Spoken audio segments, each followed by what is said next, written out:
Hi, I'm Joanne Cary. Welcome back to Embodied Soul Podcast, a multidimensional space intended to support you in mastering, living, being, and thriving as the embodied soul you are. In today's episode, I want to talk about intentions. And I don't know whether you're like me or not, but I remember when I was first opening up and I was doing a lot of classes, self-development, and I was always asked to state what my intention was. And it was a bit confusing to me because I really just thought, well, you gave me a syllabus and I'm going to learn these things. That was my intention. And I didn't really understand until I started to understand the idea that everything is energy and how that impacts what we're creating, what we're manifesting, and the lives that we're living.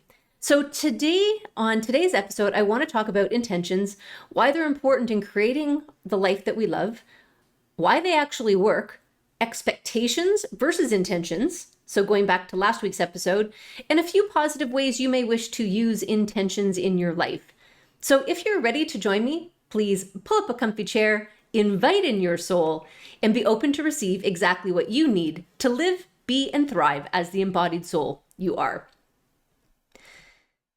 So why are intentions so important in creating a life that you really love and really want?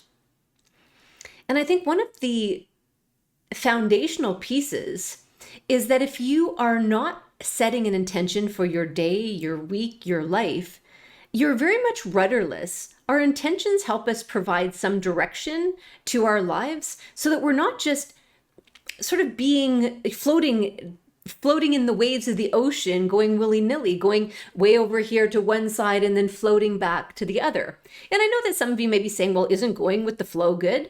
And there's a difference between moving with the ebb and flow of energies, like we've talked about in a previous episode, versus just getting caught up in, ooh, there's a shiny thing. Ooh, another sparkly thing. Oh, I need to do this. Oh, I want to do that. Versus actually knowing what are some of the foundational pieces? Where are you wanting to go? What do you want to experience on the general? Then allowing for the flow to go still within that same direction. So you know whether you're going to the Arctic or the Antarctic, to the east or to the west, so to speak. And they keep us really sort of focused and motivated because we're constantly reminding ourselves with the intention that this is what I want to work towards. This is where I'm going. So this action is aligned with where I've planned to go, which is your intention.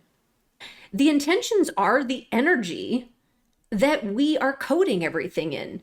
And I don't know that I've actually mentioned this on one of the other calls before, but what I know when I'm creating a project or an event or I'm intending to go somewhere, I will set the intention for the experience that I'm going to have or what is looking to be experienced in a personal call that I'm holding or an event that's being held. And that is the energy. So let's just pretend that you're not paying attention and you are forcing it and you're anxious and you're filled with anxiety. That anxiety goes into whatever it is that you are doing or creating or saying. But when you set the intention that everything you are going to speak to or create to is filled with love, is for the highest good of all, is looking to support and to empower, that's a whole different energy and people can feel that. And that's all done through your intention, which is the directed focus of your energy. And so why do intentions actually work? Is it just sort of made up stuff? Is it just new age, whatever? Well, and the answer is no.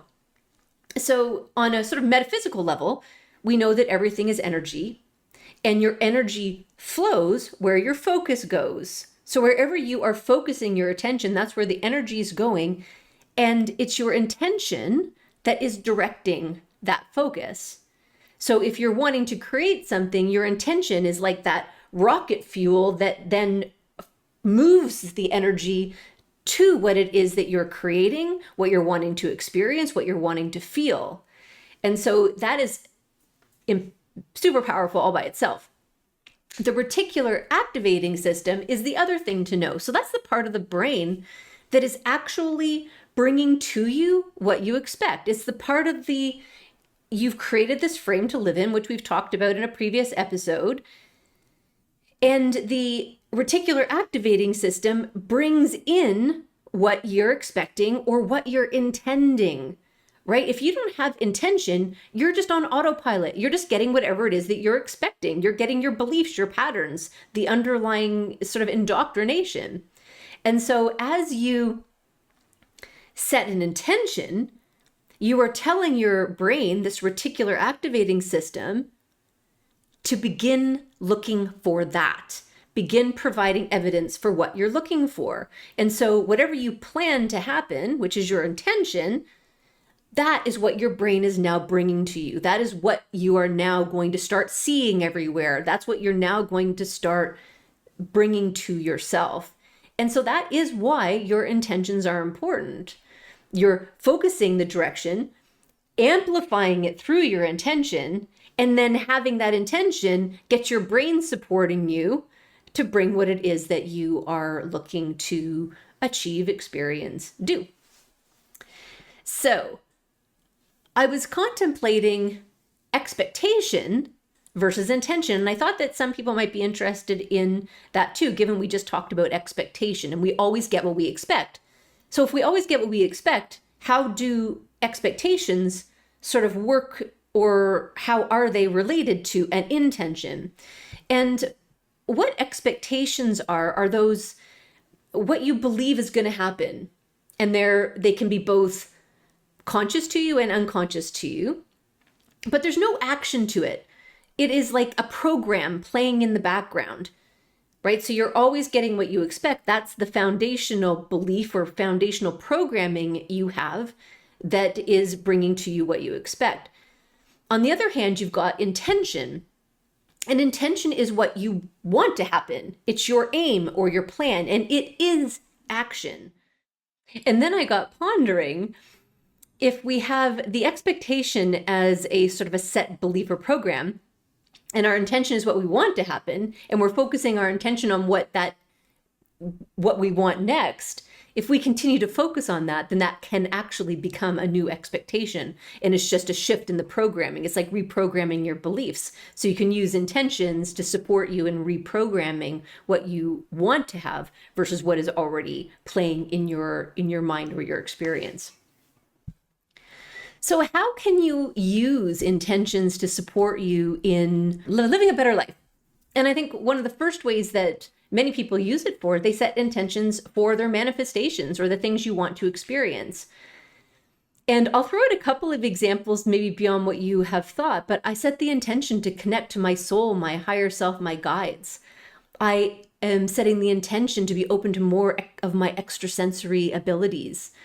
I set the intention to align my energy systems to the highest frequency that they can be right now, so that I can bring forth the most positive experiences for me and my soul.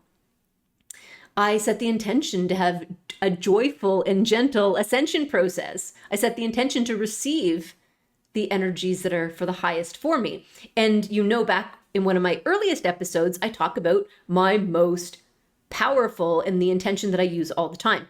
And if you haven't seen that episode, go back to, I think it's episode 2. You can also use it for setting your intention to be in positive service to humanity. So I set the intention to align myself to my highest service. I set the intention to align to love and to have all the interactions to come from my heart. I set the intention to be filled with compassion, even in circumstances that I may not find agreeable. So there's ways for you to direct your own energies to support you in having this highest connection with your soul self, your guides, to be able to be in support to humanity, on top of all the ways that you may do it in terms of manifesting what you want. Now, the other thing is that you can use your intentions to become aware of something. You cannot change what you're not aware of. So set an intention to become aware of the blocks, the limitations, the judgments that you may have that are limiting your growth, where you need to change the words or your focus. You can also become aware of what opportunities are coming. I set the intention to be aware of all of the opportunities that are leading me to my next highest step. Actually calling to you what it is that is for your highest benefit. And again, directing your attention and your reticular activating system to bring those things to you. And in terms of the next step for what you become aware of, then you can also set the intention to release those things. I'm now choosing to release this block that I became aware of. I'm now choosing to release this limitation. I'm now choosing to allow for myself to be free of judgment. I set the intention to release those things that are not serving me any longer. All of these ways are just ways for you to begin taking back or fine-tuning your ability to live in the highest state, to move more easily through this shift in consciousness, this evolution in consciousness, so that you can have the most joyful, fun, expansive experience that's completely aligned with your soul. I set the intention to be open to all of my soul lessons with open arms, even when they're not as I think that they should be. I am open to the new. I set the intention that I'm open to the new so that I can be carried to my next highest step. I invite you just to reflect on, how are you living your day? Do you set intentions? Every morning I get up and I set the intention to speak to the higher selves of all I come in contact. I set the intention to lift all those I see before me.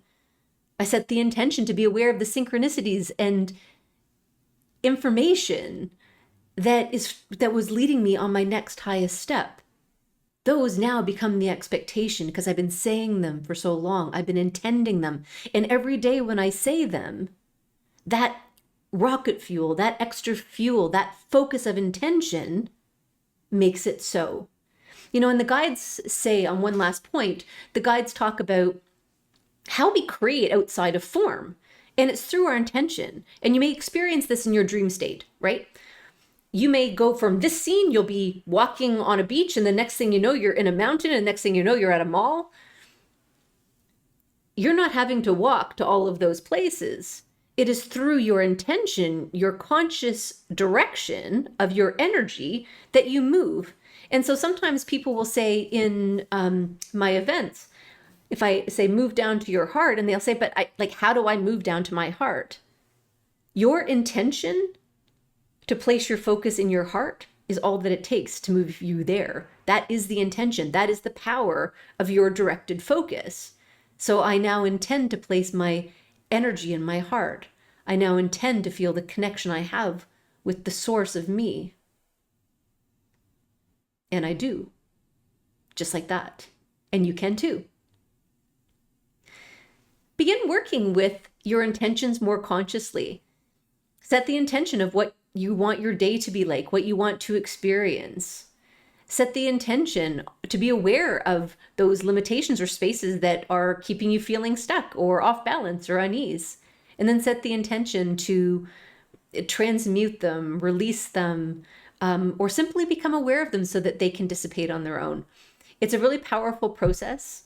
And for me, it's really important to understand why I do something, because it really supports actually the intention of doing it. I hope that you have enjoyed this episode of Embodied Soul.